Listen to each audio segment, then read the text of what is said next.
What is up, 49er faithful? How are you doing? Good morning. Thank you for tuning in this early. It is September 19th, and we are in week 2 of NFL football. Welcome to the 49ers pregame show. My name is Sunil, aka So Real Sunil. To the side of me, I have our main man from the Press Democrat, Jack Hammer. Jack Hammer, big game today. Big game. How are you feeling this morning? I'm good. I'm excited. I'm excited to watch this 49ers Eagles game with all the talk and expectations of this being a really tough game from a lot of folks. I'm looking forward to seeing how this one plays out. I'm glad that people are starting to understand that this is going to be a tough game. I think earlier on in the week or even last week, people were kind of thinking this is going to be just kind of like walkover game for the 49ers. However, the Eagles are a good team, and we are going to get into all of the details that you guys need to know to be ready for game time. We are only hours away from it, Jack, so I am pumped. But to start off, there is some breaking news being reported by Adam Schefter from, I guess it was originally from KNBR Radio, Adam Schefter and Ian Rappaport. Ian Rappaport are reporting that Josh Norman is going to be the starting cornerback along with Lenore in the 49er secondary.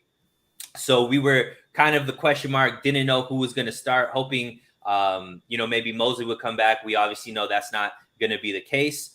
But how do you feel about this matchup? Obviously, Norman is new to the team, and he jumped guys like Dante Johnson, Ambry Thomas, who have been on the team longer. How do you feel like this affects the 49ers secondary? And more importantly, Jack, what does this tell you about the type of scheme that the 49ers and DeMeco Ryans might use in the secondary?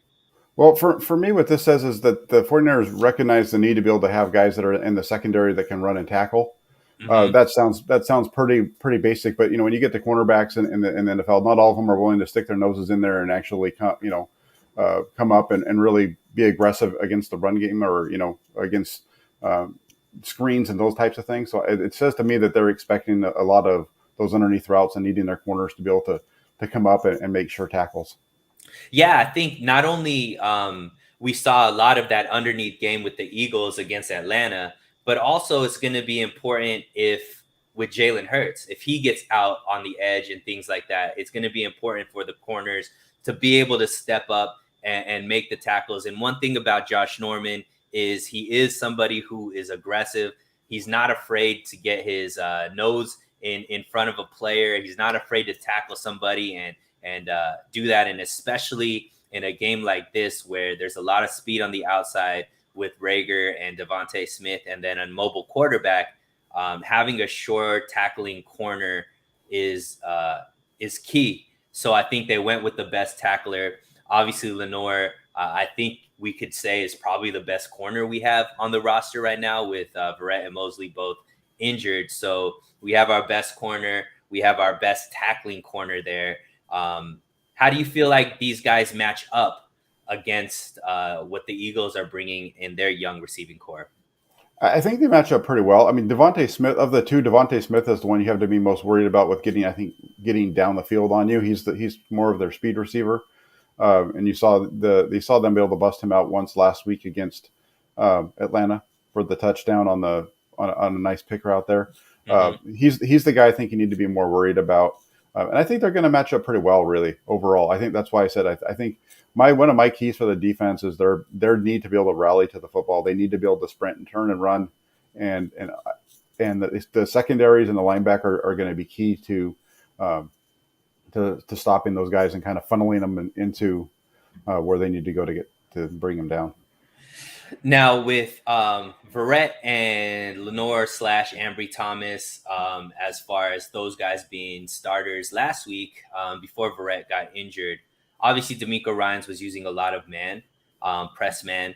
I think that could still be utilized with these receivers, just because they are slender build. They're not necessarily physical, imposing receivers. So being physical at the line of scrimmage and beating these guys up at the line could play dividends later on in the game. However, Josh Norman isn't very well known for his press man. So do you expect D'Amico Ryans to go back to the 49ers, cover zones, whether it be cover 3, cover 2, cloud, or whatever they use?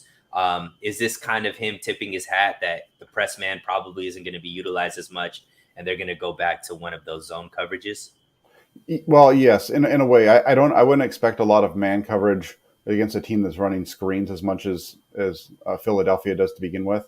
I would Mm-hmm. expect you to use more of a zone kind of coverage, because if you're in man, that's when those screens and draws and that kind of stuff are always most effective against man to man coverage or pressure packages. So I would expect the 49ers to be maybe in a little bit more of a zone, try to rally to the ball. Like I said, they're going to give up some. I would expect some yardage to be given up in the middle of the field, and I think what happens is this defense is going to be able to constrict when they get down into the inside the red zone, because the field's shorter. They don't have as much behind them to give up, and I think at that point you're going to be able to see them make some stops. So I would, if you see Philadelphia moving the ball in the middle of the field, don't get too worried about that. Pay attention to what the end of those drives, because that's where I think the 49ers defense is going to be able to step up. Bend but not break, right? Yeah, Um, and that's been their philosophy going back to Robert Sala was a kind of a mhm. bend but don't break. They get after you, but we're going to let you move the ball down the field. We're gonna we're gonna force you to have to be consistent to get the ball down the field. And most quarterbacks in the NFL aren't able to do that. And that's why the 49ers, for the most part, have been successful on defense. Now, I'm gonna throw you a curveball question because it just came to my mind. Obviously, we saw Dre Greenlaw got put on IR, so that changes obviously the linebacking core dynamic. Dre Greenlaw obviously is one of the linebackers that we relied on, and Mhm. was playing at a high level. How do you think now we see? We obviously have Norman coming in at corner, new secondary, new linebacking starters as well. Talk to me a little bit about who you feel like is going to be starting in place of Greenlaw, and which linebacker, what the rotation will look like, and how you think that changes the way that they play as well. Yeah, that's a perfect transition into the who's in and who's out, for the game, because Greenlaw, he's going to be out for at least 4 weeks, probably going to be somewhere in the range of 6 to 8 by the time he's able to come back. Uh, this week, I would expect it to be. I wouldn't be surprised to see somebody like Teleno Hufango or Marcel Harris on the field quite a bit in that third linebacker role, because what you're going to have is, Warner's still going to be there at that in his spot, um, but then you're going to have, Aziz. yeah, you're going to have Aziz Al-Shair move into the weak side linebacker role with probably either going to be Marcel Harris or Demetrius Flanagan-Foles at your Sam linebacker. Um, but again, that's a position with everything the way that Philadelphia presents themselves. You can see them running what I would say a big nickel. That's what it's Mm-hmm. usually called, where you have a safety instead of a nickel back out there um, for your fifth defensive back. You can consider Marcel Harris. He's in between, right? He was a safety last year. They have him lined up as a linebacker this year. He could be one of the guys that plays a lot there. Demetrius Flanagan-Foles was a safety in college, so he can run. Or Talanoa Hufanga if they decide to kind of go in a different direction there. Those are the three guys that I would look to kind of round out that linebacker core. But Aziz Al-Shair will definitely be starting alongside Fred Warner, in my opinion. So, do you feel K1 isn't going to get a lot of run this game just because of matchups? I think he will. There's going to be a mix, and that's one of the good things about Kwan Williams, though, too, is that he is an aggressive tackler. That's one of the things that the 49ers really liked about him was Mm-hmm. his aggressiveness. He tackles almost. He's a cornerback that tackles like a linebacker. So, I would expect to see the 49ers with two linebackers in the game a lot, Mm-hmm. a lot more than three of them. And that's typical with the 49ers anyway, so that's not going out Right. of their norm. And that's something that Kyle Shanahan had talked about earlier this week, was how often in the NFL you don't really see that third linebacker. And before we get into the specifics of who's in and who's out, Jack, I have one more question about the linebackers.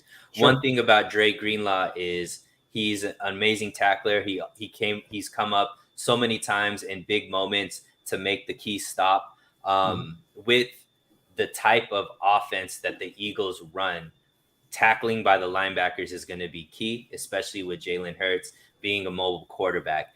Do you Mhm. feel like Aziz Al Shair and the other linebackers slash safeties that you think might come in replacement of Dre Greenlaw will have the same success tackling, or is that a question mark for us with Dre Greenlaw out?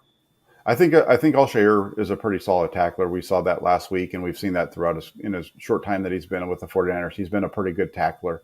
That's one of the things that they really like about him. So I think that part of it's going to be fine. I think with Alshair, you're going to get good solid tackling. Marcel Harris is a guy who worries me a little bit because he does tend to he's a very aggressive player, so he tends to sometimes take bad angles and miss those tackles that you'd want to have. Mm-hmm. So if he's in the game, I'd be a little bit more nervous with him than any of the other possible replacements there. And I think that Fred Warner has to step up this game. Last game he was pretty quiet. There were some plays where he kind of missed his gap and kind of missed the angle. He can't make those same mistakes this game, especially with Dre Greenlaw being out and some backups coming in. I think that he needs to step up with that leadership and have a really big game. But let's get into it. Yeah. Let's talk about specific who's in, who's out. I know there's some people on the defensive line we're waiting to hear about. So, Jack, take it away. Yeah, it's an interesting group. There's a couple of these guys that were active last week that aren't, and so the ones that were inactive last week that are still inactive was Emmanuel Mosley. Obviously was inactive in week 1. He's still inactive. Aaron Banks was inactive, and he's inactive for the second week in a row. They only have 4 inactives because they didn't add anybody to the roster after putting Greenlaw on IR. So they only have 4 inactives today. The other 2, cornerback Ambry Thomas. That's an interesting one because he was the kickoff returner last week, and so I think I have the answer to that. And then the other one is defensive tackle Zach Kerr. So that shows you that Javon Kinlaw will be active today. So that's a positive. Eric Armstead's active. He wasn't. Both of those guys were questionable, correct? Yes, they were both listed as questionable. Armstead had a little bit of an issue in his groin area. So it's good to see that those guys are going. The Ambry Thomas one doesn't surprise me all that much partly because the only way that I felt he was going to be active is if he was going to be starting at cornerback today. Mm-hmm. And the reason I say it is because the team signed Trenton Cannon this week. They picked him up off of waivers from the Baltimore Ravens. Mm-hmm. And Cannon is primarily a special teamer. That's where he spends the majority of his time. But as a special teamer, he actually returns kicks as well. So I would expect to see Cannon be the guy that's back deep returning kickoffs today. Yeah, he's electric. So he can, if he can get a hold of one of those kick returns and, get some big yards, that could be key in, the 49ers offense kind of scoring more points, because I think that is going to be a key. And we're going to get into that shortly. But let us talk about one person that was inactive last week that isn't inactive, and then another that was active but pretty much was inactive. So Trey Sermon and Brandon Ayuk, 2 very young, talented offensive weapons that the 49ers have. Trey Sermon last week obviously was a healthy scratch. Brandon Ayuk, who knows what that was? I mean, we've been hearing so many stories, hamstring injury, needs being beat out by Sherfield. I've even heard, him and Sermon broke some team rules, which is, why they were kind of being punished that game. How do you think? So since Trey Sermon isn't inactive, I'm assuming he's going to be in this running back rotation. How do you think Sermon and Ayuk are going to be utilized in this game? Do you expect them to be back to their normal reps, normal snaps, or do you still think there's a leash or a rope on these 2 guys as far as how many snaps they're going to be playing? Yeah, let's start off with Trey Sermon first, because that one's, I think Ayuk is the more interesting of these 2 guys, and I think we'll be talking about him a little bit longer. So let's just start off with Sermon before we forget about him. Sure. I think the 49ers really need to run the ball, and that's their bread and butter, really. That sets up everything for Jimmy Garoppolo or Trey Lance, whichever of the 2 happens to be in the game at any one point. So with that being said, you don't want to be killing Elijah Mitchell and boarding him out too early in the season. So I would expect something, Mitchell to probably get the ball about 15 times, maybe 20 if you include a pass here and there. And then that's where Sermon has to come in. He's going to have to be a guy that I think that picks up another 5 to 10 if they get 60 snaps, I would hope that about 30 of those are runs. So, let's say you get 17 for Elijah Mitchell, that gives you 8 for Trey Sermon and 5 for John Michael Hasty, and that's kind of your mix, right? Right. And And and, and use check and could get, a few here and there as well, right? yeah, I don't expect Juszczyk to, they don't really give him the ball unless it's short yardage. That's the only time he really touches it as Mm-hmm. far as a running back running the ball. And we'll get into it a little bit later, but I think we're going to see some more of Juszczyk today. But I don't know if I'd expect it necessarily as a running back in that role. Now, obviously, Sermon is a little bit of a bigger body than Elijah Mitchell. Elijah Mitchell, obviously, phenomenal game last week coming in after Mostert went down with the injury. However, one of the issues that the 49ers had was kind of short yardage and goal line, right? As far as the running game, they weren't able to necessarily always pick up short yardage downs, and near goal line they passed versus run. Do you expect Sermon to be that short yardage back, that goal line back, because of the bigger body being utilized either with Jimmy at the quarterback, or if Trey comes in during those packages as well? Yeah, I could see him. I could also see where Sermon runs the ball really good out of that shotgun formation. So if I could see him being really well packaged with Trey Lance as well. Mm-hmm. When they get into that, maybe for some of that zone read game, play action passes for Lance. So it's going to be interesting to see how Lance kind of gets mixed into here too, and how that might affect who is in at running back. So that's something to Cool. keep an eye on. Well, everybody who's a fantasy fanatic is waiting Lost for their you to mind answer last week. this. Yeah. Waiting for you to answer this question, though, specifically, right? Yeah. So, Brandon Ayuk, right? So, a lot of people in fantasy, and I know this isn't a fantasy show, but, It's people are okay. watching this. Yeah. So, fantasy, Brandon Ayuk was one of the top receivers that a lot of people picked, expecting a big season. Clearly, wasn't that in game one with 0 point fantasy point, 0 catches, zero everything. Mhm. So, do you think that he is the starter, or do you think Sherfield is going to get a majority of the snaps? Well, who starts? I'm not sure who's going to start, but I think we're going to see Brandon Ayuk on the field, maybe a little bit more than we saw last week. I could see him getting a little bit more run. Um, when we get into the keys of the game and how this is going to be played out, I can see Ayuk being a big part of some of what the Flyers are going to be looking to do, because again, this is a defense for Philadelphia that is extremely aggressive. They were aggressive last year, and we saw the Flyers try to take advantage of that early on with some of the ways that they attacked them. And Nick Mullins just wasn't able to hit a throw. So I would look for the Flyers to try to get the ball deep to Brandon Ayuk or Trent Sherfield one or two times today. Neither one of them got it. There was only 3 targets between the two of them last week. So, Mm-hmm. and those were all underneath stuff. I would expect one of those two to get something off of a shot play today, off of play action. So, if you're a betting man, Jackhammer, and you're trying to predict what's going on in Kyle Shanahan's mind when it comes to Brandon Ayuk, do you Mm-hmm. think that he is fully utilized in the offensive scheme this week? Meaning, he gets targeted, 5 to 8 times. Obviously, Debo, I think, is the wide receiver one in Shanahan's mind, but is Ayuk going to be that secondary option, given the chance to get some of these opportunities where even if it's like a quarterback or a wide receiver screen, and being able to just be explosive, maybe some jet sweeps, things like that? Do you think he's back in the rotation like that, or you would bet against that? I would say that between him and Trent Sherfield, he's probably going to get more snaps today, would be my guess. Mm-hmm. And I don't expect him to go, over like he did last week as far as targets. I expect him to have some things that are specifically designed for him. One of the things and the limitations that Jimmy Garoppolo brings to the offense is that he doesn't take those deep shots really within the flow of the offense unless they're called, right? And so Mm-hmm. that's why with Brandon Ayuk, that's why they don't mesh as well necessarily maybe as some of these other guys. And same thing with Sherfield to an extent, because they don't have, that's why you only saw both of those guys get targeted 3 times, because those guys are usually the ones running the deeper routes. Right. And so that's what I'm saying. I think this week you're going to see some shot plays called for him. You might see a screen or two here for Brandon Ayuk as well. If I was a betting man and you told me that the over under on Brandon Ayuk for receptions today was 5. I would tell you to take the under. Mm-hmm. But I think he's going to have a good day in terms of his yardage, and he might even score. He's going to have. I think he's going to have a big play, or at least maybe a couple of opportunities for big plays.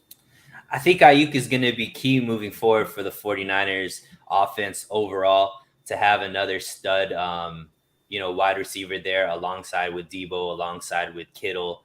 And I think Sherfield is a great option as well. However, we've seen what Ayuk did in his rookie season and just the explosiveness and the electricity he could bring to a game. It'd really be nice to see Kyle Shanahan unleash that. And, I think that'll be another thing that the Eagles defense has to worry about, which is, like you said, an aggressive defense that is built a lot like the 49ers defense, where a lot of their strength is in their defensive line.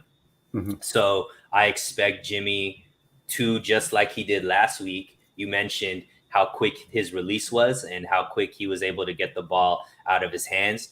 Obviously, these wide receiver screens, quick slants, things like that, which Ayuk is good at, are all passes that I think are going to be utilized even more now with such a aggressive defensive line. This defensive line is definitely much better than Detroit's defensive line. So, let's talk about the game. Real quick, Oh, sorry. Go ahead. before we jump on. I know we talked on this one earlier, but Moses asked who's going to be the kick returner today. My guess, Moses, is that it's going to be Trenton Cannon, the running back that the 49ers claimed off of waivers from the Baltimore Ravens. We talked about that a little bit earlier, but he was a kick returner for he returned kicks for Carolina last year. He had a long of 98 yards. I think they're looking for a spark there. They wanted to have Elijah Mitchell. That was originally his role, was going to, I think, be the kickoff returner. That was who they wanted. But then when Mostert went down, that changed everything, because Mostert went down before the 49ers returned their first kick of the regular season. Right. So I think that changed everything, and Thomas had been the backup. So I think you're going to see Cannon this week. So yeah. So let's move on to our next topic, Jack. So keys to victory. So one thing about this game, it's extremely important. I think with the way the NFC West is trending, these are the type of games that can make or break, whether or not you make it to the playoffs or fall out of the playoffs, whether or not you are top in the division or second or maybe even last in the division. These are the type of games that are kind of must win, because you know that against the NFC West, it's just a gauntlet, right? So you don't know how those games are going to turn out. So teams like the Eagles, who are good teams but beatable games, you got to win these beatable games. So with that being said, what are your keys to victory? What do the 49ers need to do to be able to come out of Philadelphia with the W? Sure. Do you want me to give you all 5 of them, or you want to kind of break them down one at a time where we can discuss them? Let's go one at a time. Okay. I think the first key is that Kyle Shanahan needs to stick with the running game. He needs to, he was pretty good on that last week. They had 55 total plays, 25 of those were runs. That's a good balance for the 49ers, about 45, 55. They need to stay within that range. If you remember last year, they lost to Philadelphia, to a mediocre to bad Philadelphia team, probably more on the bad side. And part of the reason that they did that was they put the game really in Nick Mullins' hands, and they had 70 offensive plays in that game and only ran the ball 19 times, had 19 called runs. So if the 49ers are anywhere in that kind of neighborhood today, I wouldn't expect them to win. Yeah, I agree. The running game not only sets the tone for the offense and sets up those play action passes that Jimmy Garoppolo really excels at as far as on his passing tree, but also that is going to be key to slowing down this defensive line as well, which is, if we're behind the chains and the 49ers are in,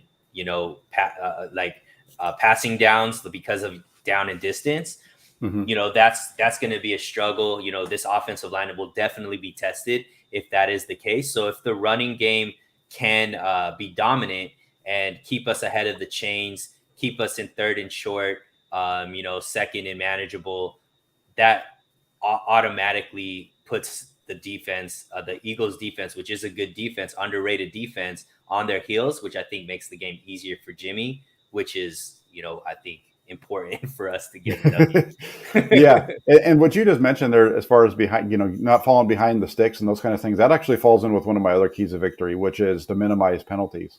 Mm-hmm. You need to minimize the penalties here because if you go back and you watch, having watched that first game for the Eagles, one of the things that came out, and I tweeted this out, was just the Atlanta offense just continuously shot themselves in the foot with penalties. The Falcons had 12 penalties in that game total. 9 of them came on offense. And so that was one of the reasons that the Philadelphia defense was able to get after them like they were, because Mm-hmm.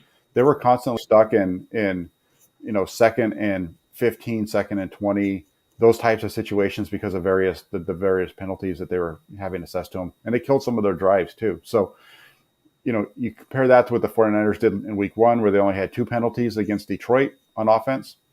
If they can continue that, I think the 49ers are going to be in good shape because they're going to be able to stay out of those third and longs. Third and 10 plus is going to be tough for the 49ers today. If they can keep it, third and 8 or less, I think that's a little bit more manageable, and that's going to require to not have so many penalties.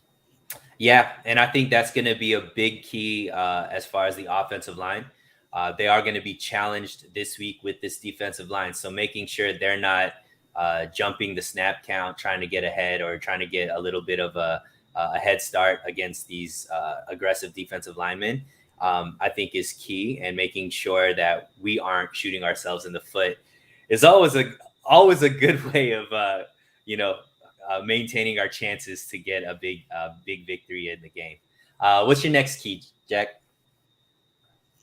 Yeah, so going on to the third one, let's see, what did I have here? I have the 49ers passing game needs to be able to step up. Garoppolo, whether it's Garoppolo or Lance, whichever one, however they do this rotation today. So I'd like to put both their names in there because it's likely they're both going to play.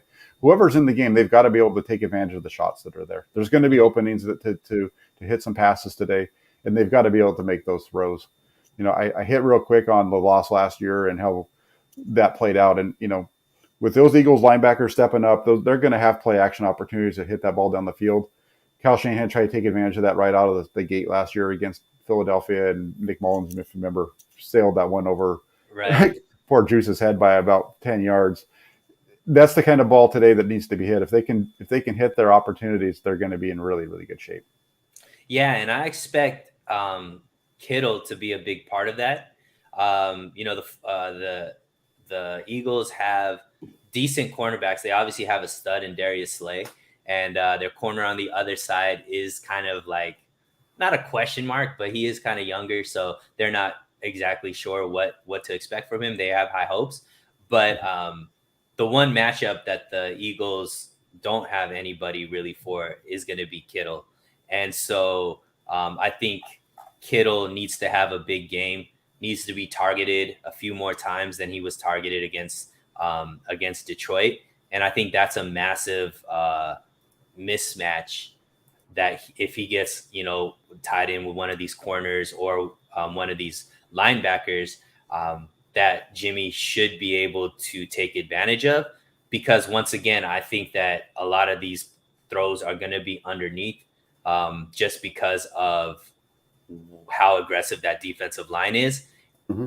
Unless it's the play action, right? Then the play action, as long as the running game is going, just like your first key to victory, then the play action will open up some of the deep play. And I do want to give Jimmy some bail because we are kind of saying he doesn't throw the ball. He was a little more aggressive against Detroit, throwing the ball at least, 15, 20 yards down the field. Not anything super long, like, 30, 40 yards down the field, but he was using that deep middle a lot better, which I think, if he could continue to do against the Eagles will be, very helpful as well. What are you talking about? He had that beautiful ball down the sideline. Yeah, no, I agree with you on all your points there. And then the next point that I have, or the next key for me is the 49ers run defense. Obviously, that was an issue last week to an extent. They gave up 116 yards on 24 carries. Really, a lot of that came on four carries, but you can say that about pretty much every defense in the NFL. That gives up a lot of rush yards. It's usually because they've given up a couple of gouge plays here or there. It's usually not because the offense is constantly churning out 6 or 7 yard runs. Uh, so if they can, but I think the biggest issue with their run defense last week was they had two of them. One of them, they had Zach Kerr and Kevin Givens were getting pushed around when they were on the field. That was one issue. And the other one, which I think was a bigger contributor, was the guys at the second and third levels not filling their gaps properly. So those linebackers, you had Dre Greenlaw overflowing at times, and that really opened up some of those big runs as well. So between Greenlaw overflowing and Jaquaski Tart not getting to the gap that he's supposed to get to, and so on, I think he started. That's kind of where those big runs came from. And Fred Warner talked about that on Wednesday when he met with the media. So I think the 49ers have the ability to fix that pretty quick. And it's going to be that run defense is going to be. Here's the interesting part about it. When they played Philadelphia last year, Philadelphia ran the ball pretty well. If you remember, the first touchdown of that game for Philadelphia was Carson Wentz on a quarterback zone read, right? They ran it, went right around the left side for a touchdown. I would expect the 49ers to be much better at that this year because they've been seeing it since day one of training camp with Trey Lance. And they looked pretty good against the outside zone read stuff. Where they struggled with him was a little bit more in between the tackles because they did a lot of that. Yeah. Hopefully D'Amico Ryans crumples up whatever paper has the wide 9 on it and throws it over his shoulder and doesn't put that into his game plan this week, because that wide 9 got gashed last week. But I think Kinlaw playing is going to be a big key because he eats up those double teams and is really good at making plays in the run game. So that I think helps. And then once again, I think you kind of mentioned it as well. These linebackers need to step up. I think Fred Warner needs to have a much better game. We need to be hearing his name a lot.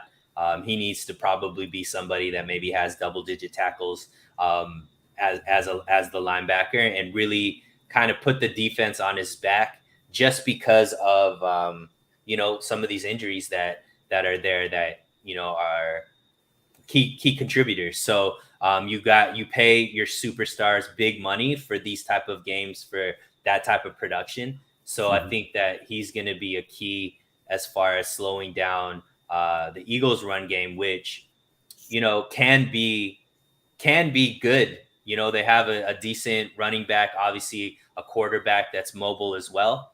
So that is going to be key. And I agree with you. That was obviously one of the biggest weaknesses last week with Detroit. Kinlaw, I think, is a big help. And we got to see Fred, be all pro Fred and not, mediocre Fred like he was against Detroit. Yeah, that'll be interesting to see. I know you mentioned the Kinlaw piece. I don't know how much he's going to play because he is coming back and he didn't look extremely spry on the field when he was out there. At least the little bit of video that we got to see of him. So it's going to be interesting to see how much he plays because maybe he's going to be the key to kind of helping unlock Fred Warner a little bit in the middle if he's in there and eating up some space and not getting pushed around. Well, I would hope that he's going to play a lot, Jack, because if you deactivated Kerr is probably the next best run stopper that the 49ers have. Like Kentavious Street is more of a pass rusher. If you're going to deactivate Kerr, I think Kinlaw has to play and has to play a lot because you deactivated Kerr like that. Otherwise, now our defensive line is much more depleted when it comes to run stopping, because I think Kerr is better than Street when it comes to stopping the run. So if that's the case, then I think, I don't know what the game plan is for the 49ers if Kinlaw is not going to play that often. Well, the one thing I will say about the Eagles, at least from week one, and this changes week to week, but in week one they were very outside run heavy. Everything was towards the edges. They didn't run the ball in between the tackles very much. So most of it was geared. That's why you had that the read option, right? The zone read stuff. And so that's mostly toward the way that they ran it was towards they were attacking the edges of the defense, and same thing with the screen game and stuff like that. So we'll see how if they decide to kind of switch that up and try to attack the inside of the middle of the 49ers defense and how much of that's going to really come into play. I would assume that they would if they saw the game film from last week. You know what I mean? Yeah, no, you would expect them to try to test it for sure. Yeah, for sure. I was just pointing out kind of what they did in week one. Sure.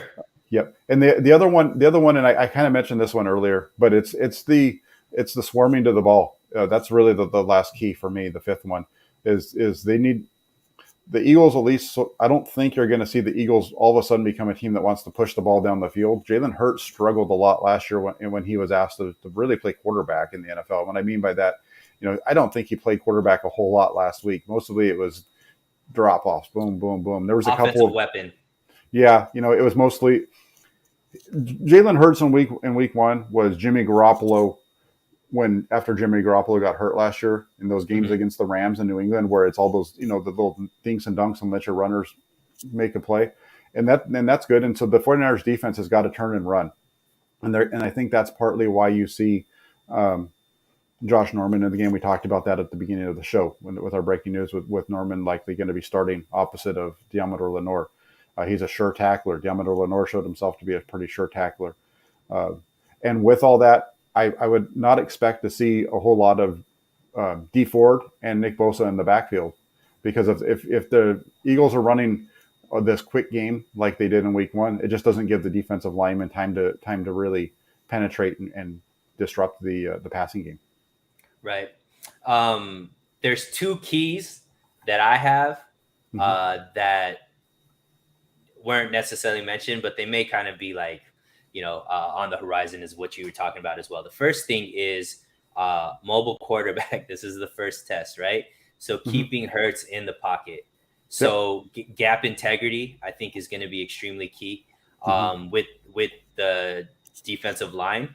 So when you say you don't necessarily expect Bosa and Ford in the backfield, if they do get in the backfield, they have to make sure that they don't break containment and they keep, they force Hurts to be a quarterback, which like you said, has been kind of a weakness for him. Now, if you let him break containment and be the offensive weapon with his legs and his athleticism, now all of a sudden he becomes a problem. So I think that's one big key.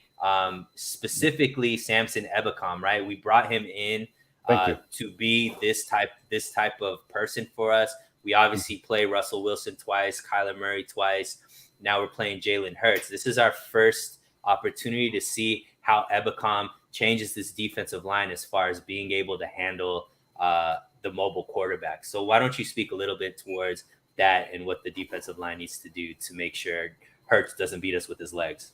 No, I love the fact that you brought up Samson Ebicom because that was actually the name that I was already thinking about bringing up in this whole thing because, like you just said, he's shown the ability to do very well against mobile quarterbacks. Ebicom's a guy who doesn't really have a lot of pass rush moves. When he rushes the passer, he usually doesn't run up. He doesn't over rush them. And so what I mean by that is that kind of what you said, opening up those running lanes where you get too far upfield and you allow an escape lane up underneath. He's usually a guy who really he gets up into the chest of the offensive lineman right about that quarterback level, and he's able to, as an ex linebacker, he's able to get his arms extended, read the quarterback, and when that quarterback starts to move, he's able to shed that lineman really quick and chase him down because he's fast and quick. Right.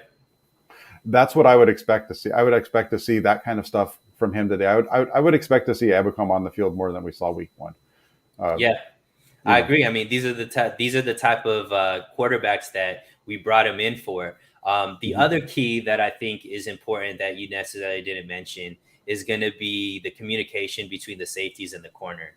And what I mean by that is passing off these receivers like Devontae Smith and Jalen Reagor because they are speed receivers. And especially like a guy like Norman, I don't think that can keep up, stride for stride with these guys. So it's going to be up to Tart and Ward to really pay attention and help out, against these receivers if they do get past the initial corners, especially if they're running, the cover schemes or the zone schemes. That communication we saw between Verrett and either Tart or Ward led to a touchdown with Detroit. I think those are going to be real key that communication is there because let's be honest, this group hasn't played and practiced a lot together. Norman's just brand new to the team. Lenore's obviously a rookie. So I think that communication between safeties and secondary or at DBs is going to be really key because these are sneaky receivers that could get behind, your corners very, very quickly if that communication isn't there. Can you speak a little bit to that? No, yeah, and I agree with you.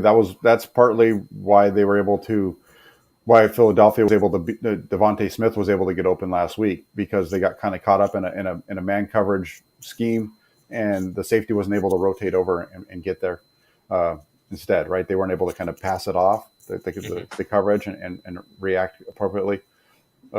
So that's definitely something that they need to do a good job with today. The other thing that I would say, and I haven't touched on this, was the linebackers have. We've talked about a lot of their running. Their run stopping ability and those types of things. But the passing game for Philadelphia with their tight ends is another concern. And so those linebackers need to be able to do a good job in pass coverage today, because that's where, when some of those dinks and dunks that Hurts was able to hit on last week was at that level. So he threw the ball there, he threw down the field past the line of scrimmage more to those guys than he did the wide receivers last week. Yeah. So being able to stretch wide, I think, is going to be really important. We saw Al-Shaair kind of do that very well against Detroit. He did a good job against Swift and Hawkinson a couple times, making some big stops. I think one more thing, and we've kind of touched on it, but I just want to reiterate it. This is going to be the first real test for this offensive line. We all, I think, across the board, gave a lot of praise to the offensive line for how clean they kept Jimmy, and the fact that, just overall, there wasn't a lot of pressures that were because the offensive line didn't do their job. The defensive line that Detroit brought, that they played against in Detroit, is much different than the defensive line that they're playing against Philly. So I think Trent Williams, Alex Mack, let's see what you guys do to make this offensive line better. McGlinchey has to have a big game. Tomlinson, I think, is, somebody that we could kind of, check. Mark is going to have a solid game, but Brunskill, right? So this is going to be the first test of really seeing how well this offensive line is going to play cohesively, intact, make sure that the reads are made, make sure that those adjustments are made at the line of scrimmage. Otherwise, this defensive line could really cause havoc if this offensive line doesn't step up. So just want to reiterate that this offensive line has to show that they are as good as advertised. And if that is the case, I think this could be, a solid victory for the 49ers. For sure. Yeah, no, definitely. Let's jump in real quick then, now, because you kind of moved on to that. Let's go to our predictions. We're getting to that point of the. So, Jack, let's talk a little bit about last week's predictions. So you actually had the spread right on point, but definitely undershot what the score was. I was off. I was very confident seeing how the game was going. I was like, I got Jack on it. And then all of a sudden, that last 7 minutes in the fourth quarter messed up my prediction. So we kind of both, I had the score more right. You had the spread more right. So hopefully we could get it, right this time. So let's start with what your predictions are for the overall game, Eagles versus 49ers week 2. Okay. So here's my thing. When everybody looked at the schedule, if everybody looked at the schedule a month ago or 2 months ago, this was marked down as an easy victory, right? And then even in the preseason, when Mac Jones was out there tearing up the Eagles defense in a preseason game, everybody said, that's the Eagles. That's nothing. Those guys stink. All of a sudden, the Eagles went out and beat a really bad Atlanta offense or team last week, and everything's changed. All of a sudden, Atlanta's a really good team. They're explosive. There's Eagles just are. Yeah, the Eagles are. Eagles, yeah. Thank you. I've been messing up a lot the last couple of days with my team. I'm that way as well.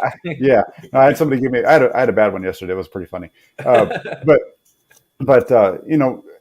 I think that the Eagles are a decent team, right? But I don't see this being a game where the 49ers are maybe in as much trouble as some folks are wanting to put out there.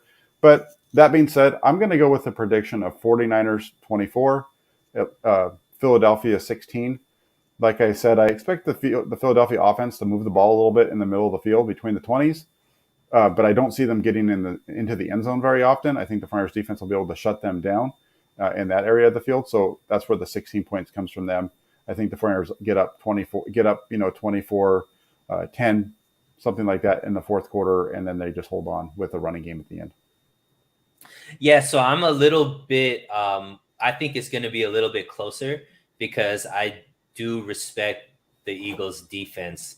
I think they're very underrated. And one thing about the Eagles are they're a lot like the 49ers where a lot of their struggles last year and the last few years to be honest has been because of key injuries to their stars, right? So they had a lot of injuries last year on that offensive line. All of those guys have come back. They had, a lot of injuries in their defensive line. All of those guys are back. So much like we're really high on the 49ers because we are more healthy than we were and more deep than we were last season, that's how the Eagles fans feel about their team as well. So I think this is going to be I think one of the keys is going to be Robbie Gould. I think that he can't have those missed field goals. I think those points are going to be very important because I think this is going to be a 3-point game. I expect it to be, 24-21 type of game. And with the 49ers coming out with the victory. Once again, I think that the offensive line will, be tough enough and be dominant. I think the defensive line will do the job, but I also think that Fred Warner shows us why he got broken off this offseason and, goes back to being all pro Fred. And, we sneak out with the victory, still being undefeated, ready for Sunday Night Football, home opener, week 3, Jack. That is my prediction. Hey, we're both at 24. We both have the Flyers at 24, so we're not much Right. different there.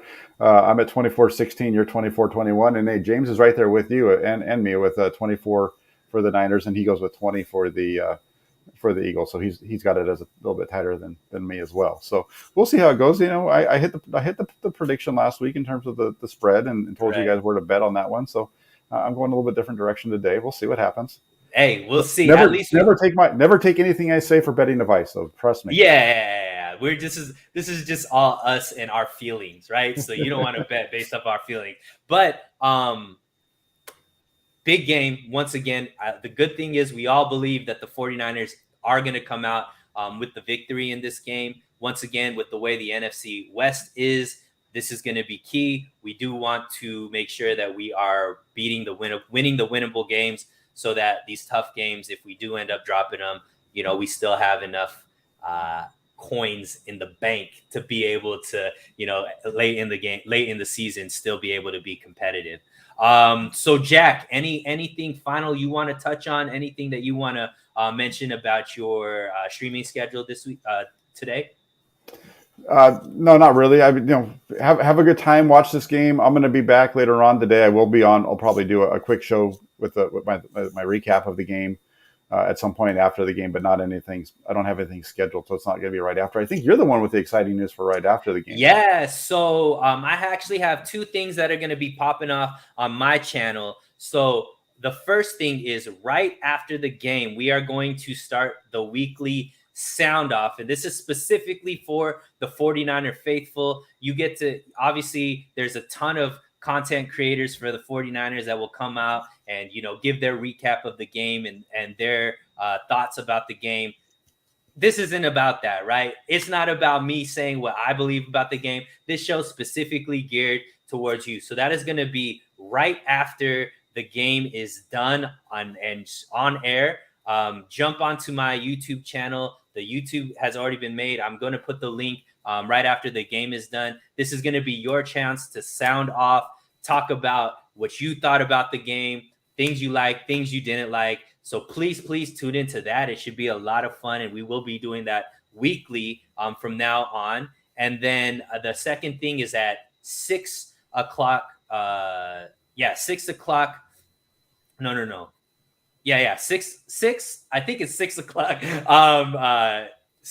Pacific time. Jesse, the other half of Hammer and Nails, Jesse is going to be on my channel to give a recap of the game as well. So a lot of fun things. Please tune in. Please make sure. Obviously, you probably subscribe to Jack's channel. If you're not subscribed to mine, go do that as well. And go Niners. Let's get a big W, Jack. That's right. And like Sunil said, make sure you like, subscribe, comment, do all those fun things. And I just want to say thanks to everybody that joined today and jumped on the show. We had a pretty good number of viewers for the second show, a little bit higher than week one. So this thing's growing, and we want to keep doing it. And so thank you so much, and just have a great day to everybody. Go Niners! There you go.